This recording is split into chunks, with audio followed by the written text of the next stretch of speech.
সূরা ইয়াসিনের অনেক বড় ফজিলত। সময় পেলে সবাই তেলাওয়াত করবেন এই সূরাটি। ছোটবেলা থেকেই সূরা ইয়াসিনের অনেক ফজিলতের কথা আমরা শুনেছি না? বিষ্ণু বলেছেন ইন্না লিকুল্লি শাইইন কলবান ওয়া কলবুল কোরআনি সূরাতু ইয়াসিন। সব জিনিসের একটা কলব আছে, হৃদয় আছে, অন্তর আছে, আর কোরআনের কলবের নাম হচ্ছে সূরা ইয়াসিন।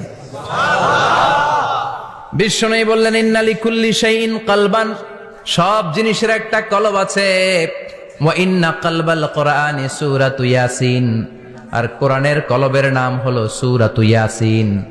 মান ক্বারাআ সূরাতা ইয়াসিন মাররা ওয়াহিদা, একবার সূরাতু ইয়াসিন তেলাওয়াত করলে 10 পারা কোরআন খতমের সওয়াব হয়ে যায়।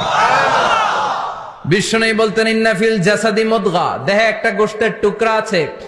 ইযা সালুহাত সালুহাল জাসাদু কুল্লু, এই দেহের গোশতের টুকরা যদি ভালো হয়ে যায় পুরো দেহটা